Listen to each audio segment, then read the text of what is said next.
Good morning, everybody. Some Dumb Guy here.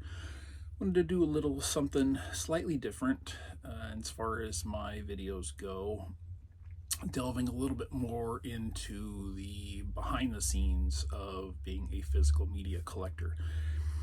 And as I'm sure many of you can tell, I have a restricted living environment. So how do I, as a physical media collector, manage a library of movies and television in a space-saving or organized fashion? Because as you can see here and by my thumbnail, things can get a little overwhelming, overflowing. And what do you do about that? How do you organize it? How do you make the most of your library with the space that you have? And I wanted to get into that a little bit. Here, let me just illustrate. Just go like so, and here it is. This is a snapshot of my quote-unquote profile on Blu-ray.com. These are the numbers for, as of the filming of this, my library. And as far as what I own, it's not overwhelmingly large, but it's not small either. So how do I manage that in a small and living environment to make everything clean, accessible, organized, to be able to get to it? Because obviously this right here isn't cutting it, and that's not a normal thing for me, although you've all seen that particular stack there and grow in various forms over many videos that I've done, because quite frankly I've been in a bit of a procrastination mood as far as dealing with it. So as far as how I deal with it, what I do, I'm just going to give you a quick rundown, and eventually I'll get to a point where I will start devoting more time into that, and this will start to diminish. First and foremost, my most recent episode of Some Dumb Watch featured this guy here. This here is my personal 2-pack of Dantes Peak and Volcano. And as you can tell, quality isn't great. But sometimes you have to make sacrifices. Me, I make the sacrifices I do to fit the most amount of titles into a small restrictive space. So in a basic sense, what I do is I go online and I buy these. These are a 6mm thick Blu-ray case, complete with embossment, insert sleeve. They hold 2 discs apiece. This is my basic bare bones. I buy these in bulk, in quantities of 100, cases of 100. And then I go and I take movies that I feel would pair up well together. You know, what you at least used to see in store shelves, you get multi-packs. Studios package movies together. They don't always make the most sense. They don't always go together. But a studio can only do what a studio can do because they can only release what's under their control. You get 2 movies like this that would not be able to be paired together because they're owned by different studios. Well, guess what? You usually get Dantes Peak and Daylight as a 2-pack. Why? They're both not natural disaster films. They have nothing in common whatsoever as far as I'm concerned. They don't go together, but just how the studio packages it. So what did I do? I did my own, Dantes Peak and Volcano. I always like to do these in some kind of thematic way, whether it be, in this case, 2 different Volcano movies. They have to share some kind of theme. An actor, a director, a movie and a remake, a movie and a sequel. Something to tie them together, something that has to make sense on some kind of level. And what I do is I take the original inserts from each film and I scan them, put them on my computer, and I edit them into a form that would be reduced to half the height of the insert, front and back. Put them together, print them out, and the reason why they look this way, is because I'm using a $25 printer, standard ink cartridges on standard printer paper. I'm not going to go through the expense of getting all these glossy and shiny and everything else because that would just be cost prohibitive. There's no real benefit to that.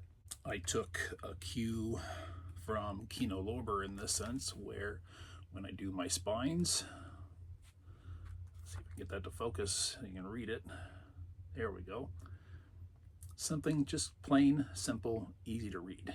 Because whether you store these vertically or horizontally, the downside is when cases are this thin and you have this many together, unfortunately, they tend to bleed together where it's not quite as easy to identify as you're scrolling through trying to find a title. The other downside to doing it this way, which there's no real alternative to, you can't alphabetize, even if you wanted to, because what happens when you have two titles that alphabetically would go side by side, then you buy another one that would go in between the two. What are you going to do, reformat your entire collection? No. Okay.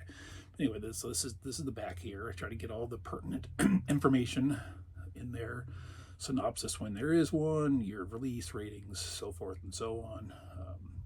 Again, I know this isn't the best quality and isn't going to come across on camera too well, but it gets you a general idea. So I get these, I turn them into these, and then ultimately speaking as a representation, I also alternate colors between a light gray and a white paper, which helps distinguish and differentiate them side by side. Like I said, you go vertical, you go horizontal. I like to say, stay thematically consistent, like Kino Lorber does with their spines. This right here is 15 cases. This is 30 titles cut in half, right? So a standard Blu-ray case, which would be 12 millimeters thick or 12 and a half, something to that effect. These are all 6. So you'd have to double this to store that many movies. Is it a perfect solution? No. It meets my needs. It cuts things down, makes everything clean and neat and organized. It works, and I'm able to fit considerably more titles into the space that I have to work with at home. And other examples of what I do, I bought the 4K Steelbook box set from Best Buy exclusive of The Hunger Games, and scanned in the cases, did a little creative editing, and I got all 4 of those movies in one big box set, which would ordinarily be about this wide, if I'm not mistaken. Scale it down into an ordinary case,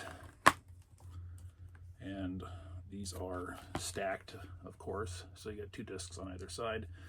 But in doing a lot of the work I do, I end up sometimes with some extra cases that are set aside, which then I can repurpose and reuse for others. So I do a lot of box sets. I'll get you a couple of other examples on that one as well.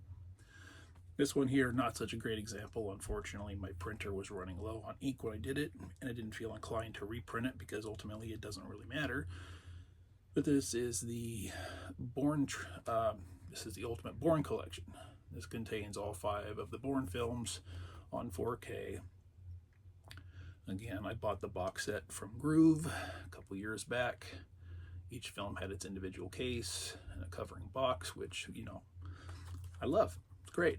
But guess what? It takes a lot of space.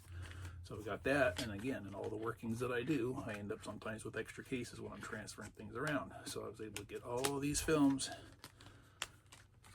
all 5, into this one case, which this is how I would prefer studios to release. Anyway, like I said, visually these box sets are great, but they are not space or shelf effective as far as displaying. They look great, but you keep these things as they are, and any of you collectors know they build up and they take up space, they get in the way, and it ultimately reduces how much room you have available personally to devote to your collection. This is another one. Now, this one has a little bit of an interesting history because this is a scan of the original 8-film Blu-ray Superman collection, and you know it's been tweaked and redone and everything else for my part. But guess what? I added Supergirl to that. So this was originally the Superman the movie, the expanded edition, Superman 2, Superman 2 the Donner Cut, Superman 3, Superman 4, and Superman Returns. Well, I added Supergirl to this one. And then Warner Brothers released the Superman 4K box set. Well, when the price came down for that, I ultimately ended up buying it. and creatively, or lack thereof, inserted wherever appropriate. So we end up having the 4K theatrical Superman, the Blu-ray of Superman, the expanded edition, my preferred, and then we have, this is Superman 2 and Superman 2, the director's, or Richard Donner cut on 4K. Superman's 3 and 4 on 4K. Superman Returns, Superman Returns bonus disc, and then we have Supergirl and Supergirl 2. I believe this is the director's cut as well. So some little splicing and dicing of basically 2 different Superman box sets plus the addition of Supergirl. I put this thing in. None of these collections together would be less than half or less than twice the thickness of this had I left them alone. Save, 50% savings on your space is a win in my book. As far as that goes, what else we have? Okay, next up, Indiana Jones. This is my own custom special made trilogy box set off of the original Blu-ray box set of the 4 films. We all know there's only 3. And did some little creative editing or whatever to make it worthwhile, because I had owned the 3 films, the trilogy, on 4K. I had a 3-disc 4K case. I made use of that instead of 3 individual cases. Now we have 1. Same with Jurassic Park trilogy. Yes, there's only a trilogy. These are the 3 films done likewise, taken scans of the original insert artwork and put them together using a 3-disc case. Boom, boom, boom, 3. There we go. That's Planet of the Apes trilogy. Don't know what I'm going to do now, but there's another movie out there. Is it worth adding here? Do I going to retool that? I don't know. I probably won't. But exactly same thing. This was originally its own individual 3-pack coming in a slipcover. Beautiful set. Took up too much space. Now, boom. We've got 9 films here. Look at that. Love it or hate it, I got 9 films down into 3 cases. And that would be 3 standard cases. So, again, works for me. Space saving. I'm able to add more movies to my library. There's no downside to that. That's just a little sampling of what I do to organize. I said I need to go through all this. I've got another small stack down here on the floor. I need to work it. I'm overflowing. I'm basically actually out of storage space at this time. So this is where I need to really dive heavily in. I've got about 200 of these cases, these Blu-ray cases that I just showed.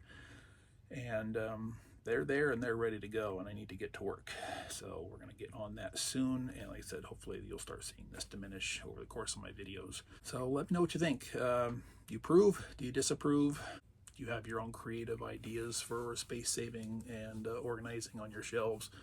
What do you do with your collection when it gets too large? Let me know in the comments below. We like to have little conversations down here. So let's get on that, okay? Thank you for joining me. You have a nice day.